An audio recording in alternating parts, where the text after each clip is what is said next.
Yeah, so my favorite time fishing is when they fish get out deep. They're post spawn, it's May, we're on Gunnersville, and my Garmin units, if I didn't have them, I wouldn't even be able to catch a fish. Everything from the contour layout to my side scan, my down scan, so critical for me fishing this time of year. I never even make a cast until I see fish, you know, and that's crazy to some people, but that's how it is. I have, you know, a bunch of different setups. This is my big side screen. I have my, you know, my view setting where I have a bigger map, and I have my down view over here to the right, to the side of the, beside the side view.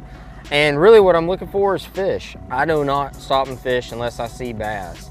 And here on my side scan, you can see in the place we're on, you have a contrast here from a really hard bottom to a softer bottom.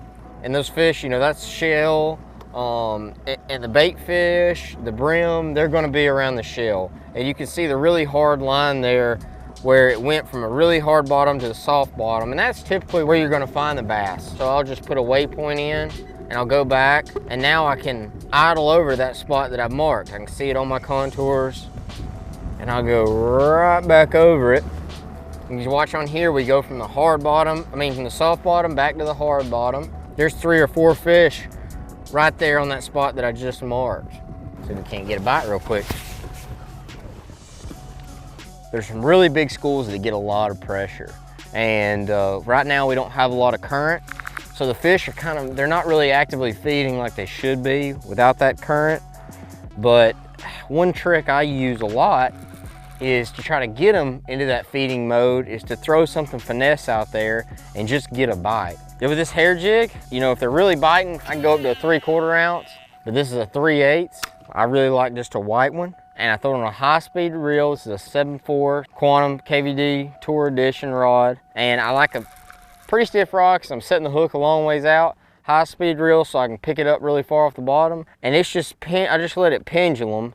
I don't want my line real tight, but I'm not keeping a lot of slack in it, so it's just pendulum down, and I want to bring it up off the bottom really quick.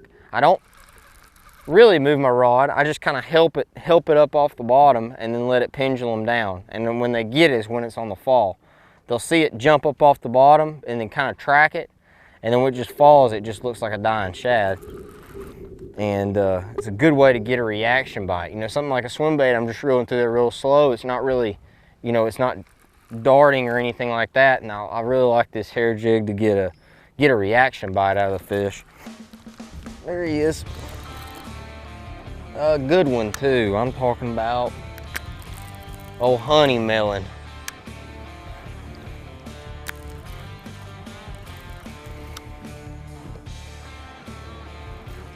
Get my line up so I can get right back in there.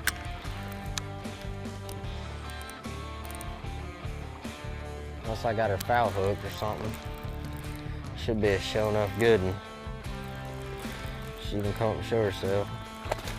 It's a pretty good one. Come here. Oh, come up and show yourself one more time. Come here. Woo-wee. That's what Lake Gunnersville is all about. Built like me, real short, real stalky. What a pretty fish.